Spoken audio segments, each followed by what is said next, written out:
hope you can hear me, and it's great to be here. It's a privilege. I'm here in New York. I've just flown in from Abu Dhabi, where we were meeting with the Global Agenda Councils and presenting the circular economy. I was with Dame Ellen MacArthur for the last 3 days. And it's a very exciting time for all of us, I think. And you're my heroes, so this is a good gathering for me. I want to talk a little bit about the idea of eliminating the concept of waste itself.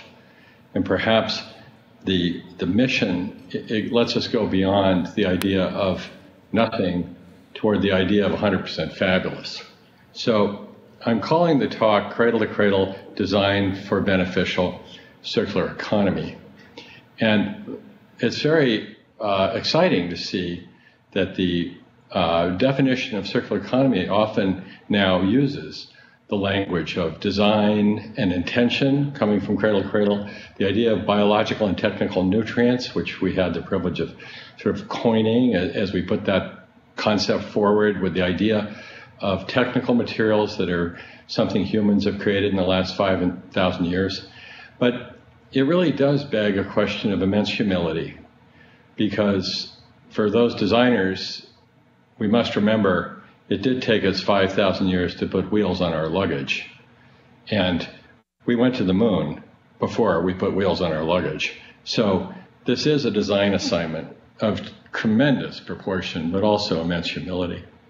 So as we look at these ideas, what if we made the goal not just to have zero or make the world less bad, but actually to do something that was positive? And so as we look at our goals, if we took a goal of being less bad and put it out there, we would have to relate to something like this: less monotonous, less unsafe, less unhealthy, less unjust, with less polluted air, water, soil, and power. And this idea of sustainability, which we've all been careful to engage in every way we can, also does beg the question, could we go beyond that? Because it sounds like maintenance, really.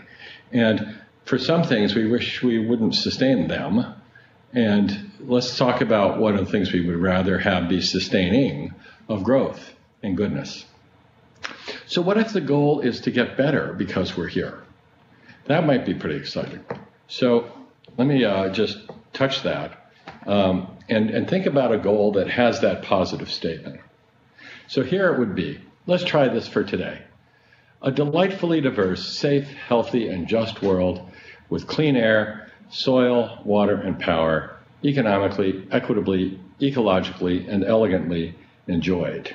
This is a poem from Hildegard von Bingen. Glance at the sun, see the moon and the stars, gaze at the beauty of Earth's greenings. Now think. Glance, see, gaze, think. What a delight God gives to humankind with all these things. This is delightfulness. This is beauty. And this is the joy we have of living in this world. But we can also then see that her last statement, which is this one: all nature is at the disposal of humankind. We are to work with it, for without it we cannot survive. This sounds like sustainability. And look at that word, disposal, and nature. But we must understand, if we are to be the dominant species, we are also inherently then the stewards of the earth, because you can't dominate something if you've killed it. But is this only about survival? Or is there something else going on here with that delight that we heard about? Now, if we look at the history of humans evolving from the concept of natural rights in natural philosophy, certainly in the Western tradition, we see in the 1700s the idea of human rights, the destruction of feudalism, primogeniture, and divine right. When we move to the next century, we see the idea of the economy in the 1800s with the advent of the market economy after Adam Smith's Wealth of Nations. And then in the 1900s, what is it? What would be the defining characteristic of that century? And perhaps it would be pollution. And And if we stop and think about that, what happened in the 1900s? When did we get the right to pollute? Did someone give us the right to kill by pouring cadmium in rivers? Did we get the right to put carbon dioxide in the atmosphere as a toxin? What do we have here? So when we get to the end of the 1900s, we start to see the idea of sustainable development. And that brings us to the Earth Summit. And when we look at what happened during the Earth Summit, businesses came out of the Earth Summit recognizing that they were the engines of change and realizing that eco-efficiency would be a good idea. Let's be less bad, perhaps destroy the world a little more slowly, to put a point on that. But the idea of being economical and being efficient became the coin of the realm, so to speak. But if we look at Peter Drucker and realize that in 1984, he said it's a manager's job to be efficient and do something the right way, but it's the executive's job to be effective and do the right thing. And so if we start to realize the question is, what is the right thing to do, then we can start asking ourselves, what is the right thing to do? And then let's do it the right way. Because if you're doing the wrong thing the right way, and perhaps perfectly wrong, then you are now perfectly wrong. And what would it mean to actually eliminate the concept of waste? If we look at this idea of eliminating the concept of waste, then the question for business becomes, why would we make anything that we can't sell? Why would you make something that's a cost to society or to your customer or to you? And what if commerce made liabilities instead of assets? What kind of question is this, really? So what's next, I think, is eco-effectiveness. And if we look at the idea of eco-effectiveness, we realize that it's really about the next defining century. And the notion there would be, what is the right thing to do? And it's probably have the ecological century. And that we can start to work toward having a system that is not only equitable and economic, but also ecological and intelligent. Because if all we do is be less bad, then we're being bad just less so. It's not two negative numbers multiplying into a positive. It's less bad. Less is a numerical relationship, bad is a human value. These are not together in the values category of right and wrong. So, just to give you a sense of my background, I was born in Tokyo, Japan in 1951. And we used to have the farmers come collect our sewage during the night. And my mother would sing us songs, and we would laugh and play as little children listening to poop stories as the farmers with their honey wagons came to collect the night's soil. And I always thought that the cities and the farms were one organism. And I still do. And when we listen, as we just heard, that food waste and organic waste in cities at 40% system-wide is a fundamental resource, that we have to think of it as a resource. So that really the circular economy aspect of this puts the re back into resource instead of putting a D and making it a D-source. And so the idea of these things as resources then begs the question of their qualification, not just their quantity. And so as we look at it, that's why Cradle to Cradle is the underlying foundation for the circular economy. And that's why it's a privilege to be at the World Economic Forum being able to discuss these things. Because as we develop the protocol of the circular economy, we realize that if it's just the economy, we could be recycling things that are toxic, and it would be circular. And we could describe them as, having embodied energy that's reused. But if they've also included content that's problematic, then really, is that all we have? So really, we need a qualification as well as a quantification. So when I went to college to study, I remember looking at physics and trying to understand E equals mc squared, because I'd grown up in Japan and seen Hiroshima. And I wondered, how is that even possible to destroy a city in seconds? And if you look at E equals mc squared, you see that the E is immense because C is such a big number that if you square it, it's a big number squared, really big. which means if M is in any way a positive, as in one hydrogen atom, then the E is really big. But what you're dealing with here is E and M. That's physics and chemistry, really. And that if you wonder, where is negative entropy? Is everything just blowing up? Is everything destruction into chaos? And it's a law of physics? It's a law, entropy. And then you realize that negative entropy is actually biology. That's why I couldn't find it in physics. And it's the sun shining on a rock with water. Sounds like the discoveries on Mars. And then all of a sudden you have carbon from the atmosphere, nitrogen from the atmosphere, in the solar flux with water becoming soil. And soil is the organism. And this is us. This is life itself.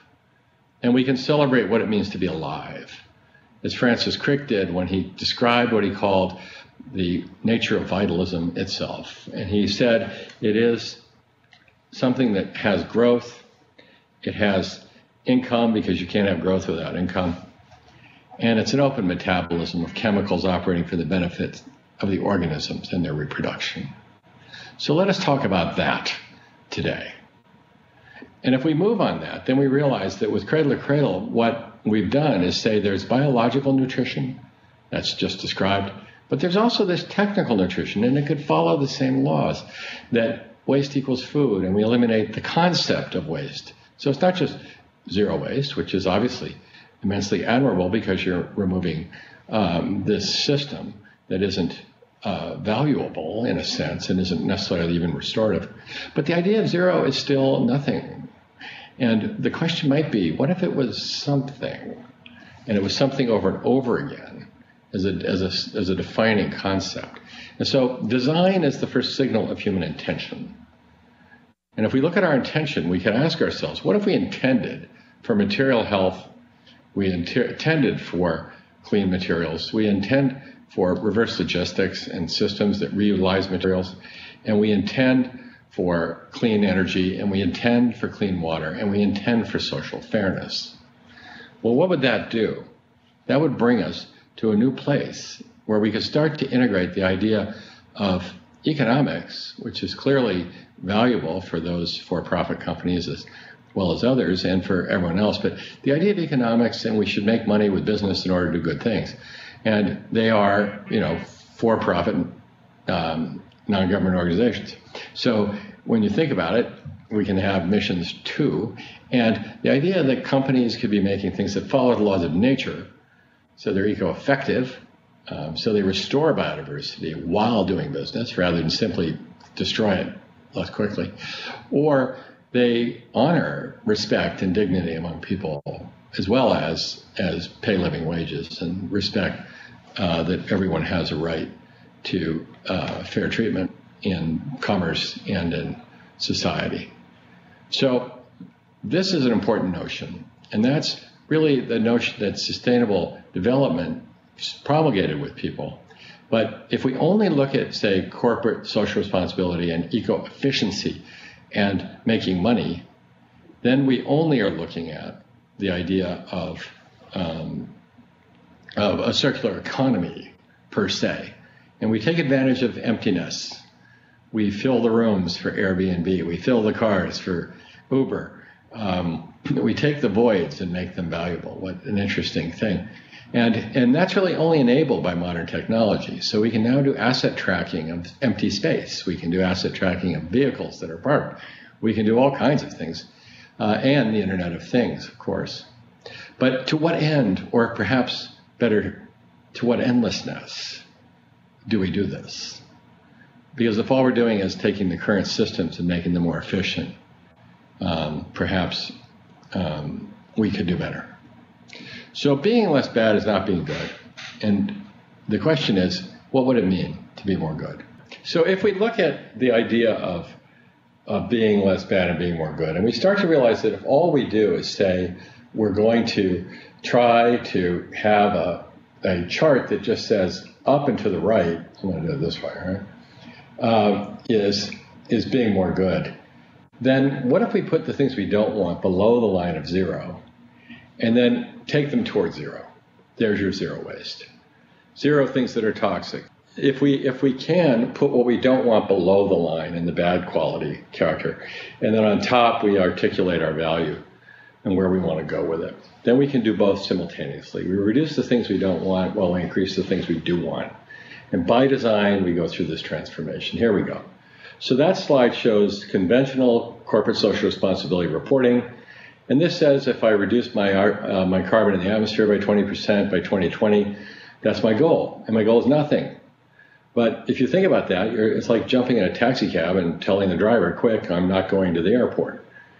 We're telling the world what we don't want, and our goal is nothing.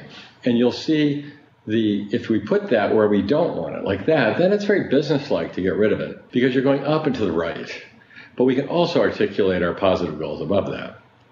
And we move forward with a positive attitude. So the goal is a delightfully diverse, safe, healthy world. So let's make that a positive 100%, and let's track our progress toward that. And so we've developed this as part of the Cradle Products Innovation Institute for products, but we also do it for city design, building design, and so on. There's the upcycle chart was presented in the Upcycle, the book, which is designed to celebrate abundance. And it's a celebrating abundance by design. You see, we have an inventory of things. We put them through intellectual filters of good and bad, right and wrong. We put the things we don't want underneath, the things we do want on top, and then we drive toward constant improvement. People can help each other improve.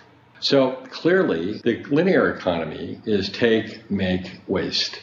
And we're moving that, as we talked about 30 years ago, to take, make, and then retake, remake, and restore. So we can actually, as you so beautifully put in your program, we can start taking these wastes as assets, please proceed, and turn them into new assets, resource them, and then restore the world, because we're actually seeing new systems that allow biodiversity to be recovered. Our model then becomes quite interesting, because this one I call either or.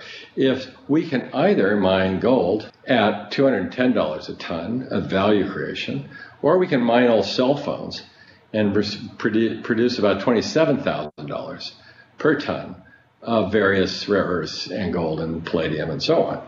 So either or. So we can now mine the past, that thing we called waste, as you have put it forward, and we can start even mining landfills for this and start to see these things as assets. So working together with Michael starting in the early 90s, we started by creating a protocol to go to things that are safe and healthy. We developed chemical rating systems based on the work Michael had done earlier in his chemistry work. We looked at human health criteria. We looked at environmental health criteria. So we were going through very precise things for production process. And we've put that into a codified system and gave it to the public as a gift.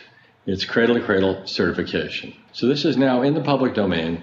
It's third party, peer reviewed, publicly available, and it's there for everyone's benefit.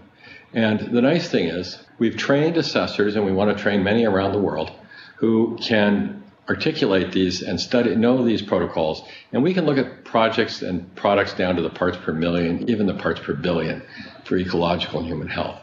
We can then rank them in their progress as they move from being basically understood and fully defined, completely defined, and then they progress from bronze to platinum as they improve in quality. And the concept is you improve or you lose your certification. Most certifications tend to stultify innovation, because once you get it, you want to keep it, and you don't want to change anything.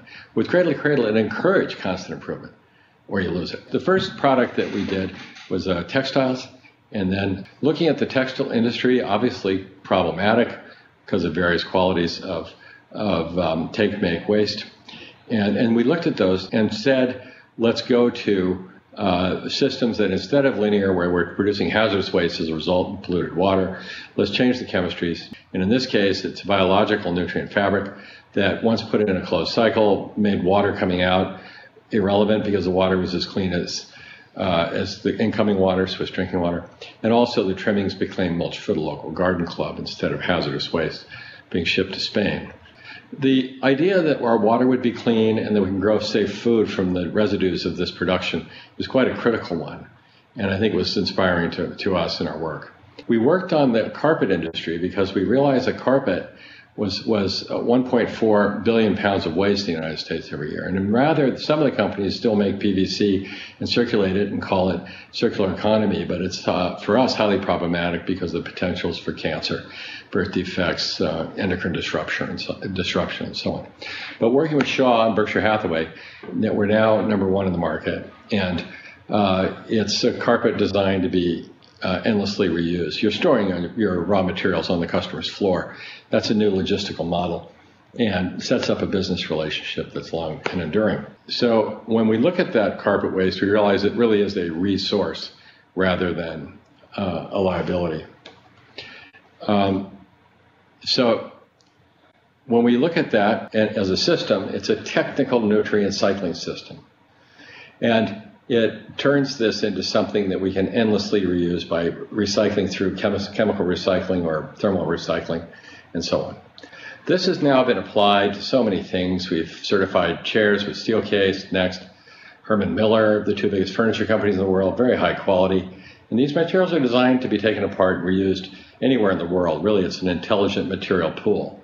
And we've also been able to apply this next to cars with a concept car for Ford Motor car that come apart, parts that go back to being parts and materials to materials. We've done it now. We've seen the world's first cradle-to-cradle certified battery of all things. So beautiful. It's made from salt water and paper in a polypropylene case. So wonderful not to be thinking we have to go mine metals and things that are problematic when we could be taking things from the surface that are something we evolved with. We're now doing it with buildings as essentially warehouses of materials that are designed as commodities of the future. These buildings are done with cradle-to-cradle certified materials. They're arrayed in ways that we can get them back in any time, and they become assets for the future, not only in their use because they can be converted to housing as well, but we also look at their material quality. And these are in the Netherlands, for example, where cradle-to-cradle is really taking off. And these are all the different materials in these buildings. NASA asked me to work on the Mars space station, and we said, what if we do a space station on Earth? So we got the same design team that did the International Space Station, who know how to solar power things and purify urine, and did a building on Earth that has the potential to make 120% of the energy it requires from renewables, purifies its own water. Building like a tree.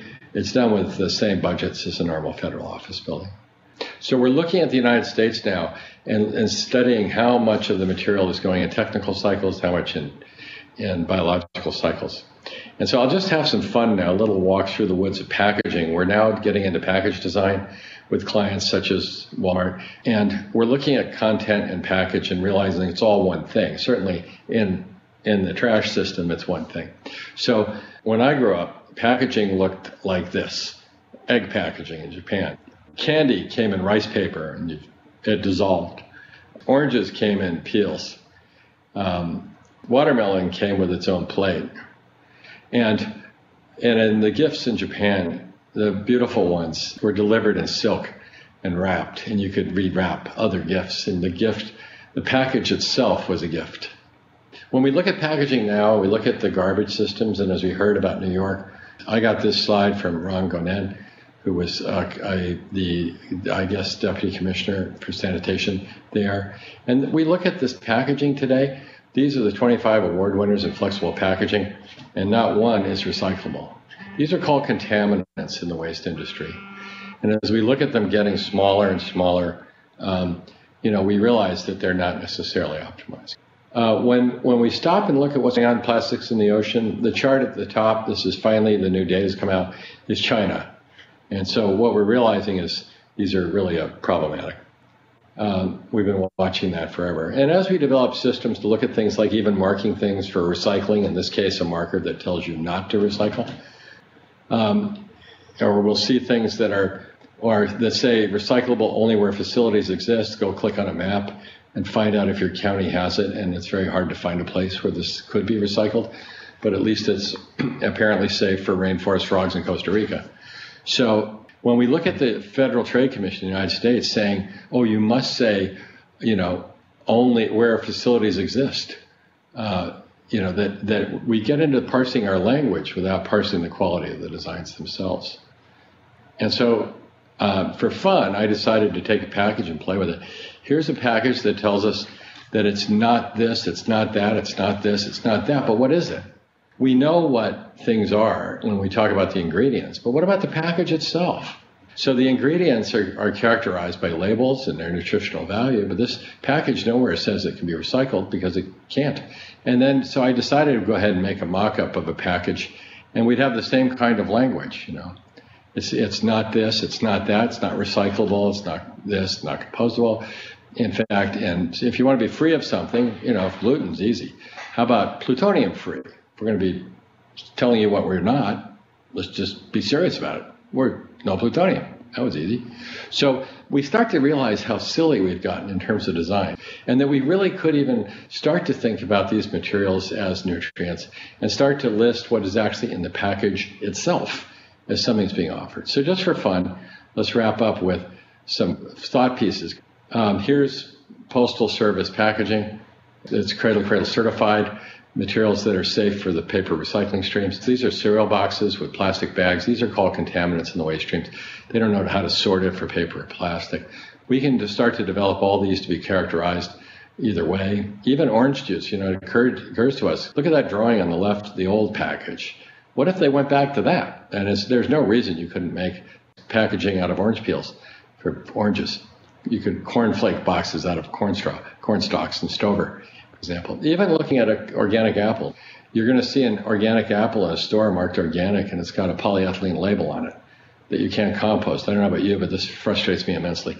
So these could be so easily designed to become soil safely and quickly. We can even do strange plastic-looking things with coherent technical polymers or biodegradable polymers marked in systems that are handled for proper management.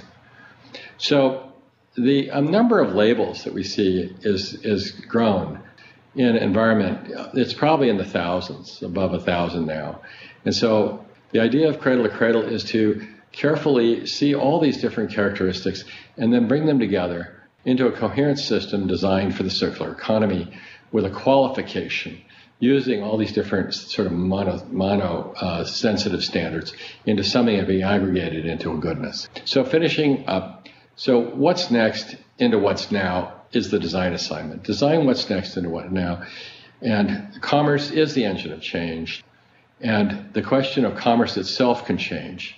And we should recognize that these ephemera that we design are actually currency. Next. They are the things that we use, and currency betrays the speed at which we use them and their use period. It is current. But we can also imagine capital for our future generations. So think of it this way. The apple is currency, but the orchard is capital. And we can start to design things that in currency flow in the world of organic nutrients powered by the sun, going back to soil safely and back to re-engage the living systems that we enjoy and are an intense part of.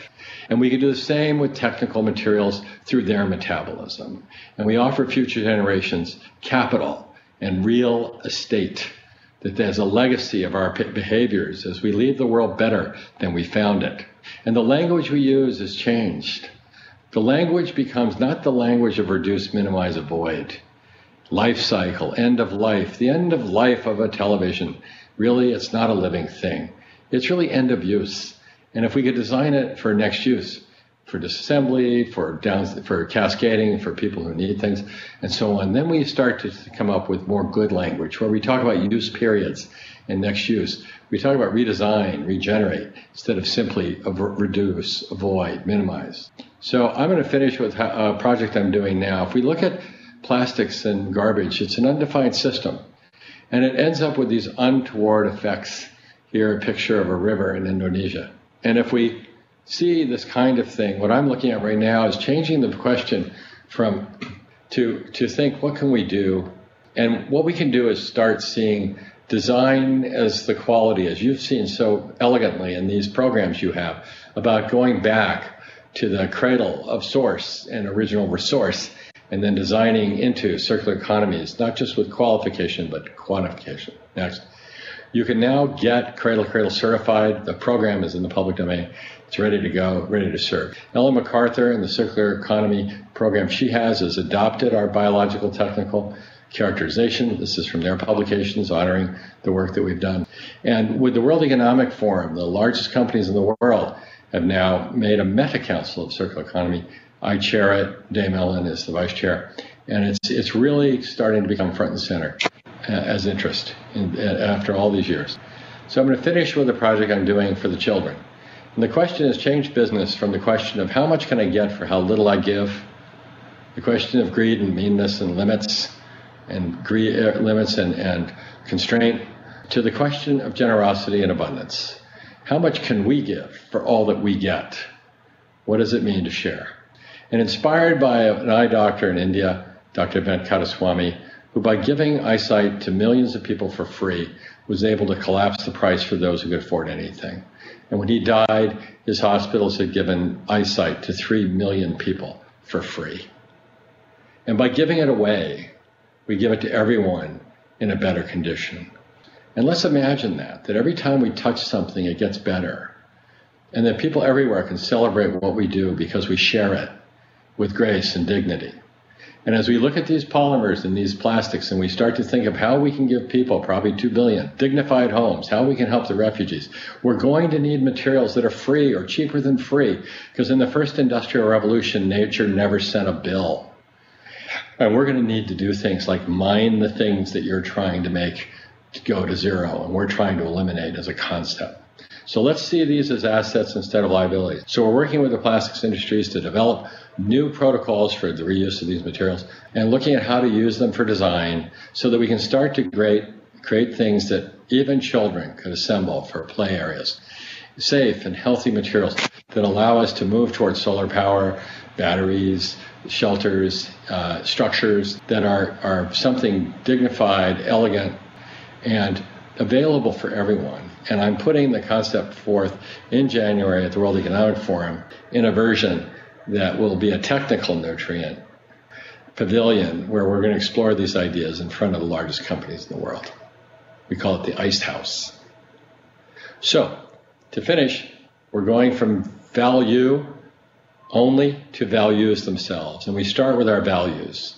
And we realize that if we start with our values, we can move to our principles, like the Hanover Principles. We can go to our visions, recognizing that without execution, they are hallucinations. We then can set our goals, strategies, tactics, our metrics, and then show the value we create. But we don't start just with number, because then all we can do is benchmark. What we do is we start with what we think is good, what we think is bad, what we think is right, what we think is wrong. And we can drive through this vertebrae of values to our value and show the future generations that we can start with fundamental questions, which ask us, what does it mean to make the world better instead of less bad? What if our goal is not zero? Our goal is 100% fabulous. Next. And so the question becomes one that's strange and wonderful. It's how do we love all the children of all species for all time? How do we love what we used to call waste and call it assets and not just reduce and avoid it or just recycle it? What if we actually start to design buildings like the one I'm doing now in Barcelona, where the decoration in the walls is butterflies hatching and the children on the weekends can come and release them into the city? Why can't a building restore biodiversity instead of just being efficient? So, as an architect, famously, Louis Sullivan, and Frank Lloyd Wright's mentor, said, form follows function. Mies van der Rohe famously said, less is more. And as a child growing up in Japan, this is such a critical part of elegance. But is it also parsimony? Perhaps both. Who knows? But I do know my father, who worked for a Canadian company, he was the president of Seagram's international business. We lived in Montreal and then moved to New York when they built Mies van der Rohe's Seagram building. And so I probably was inspired more than most children by architecture because of that.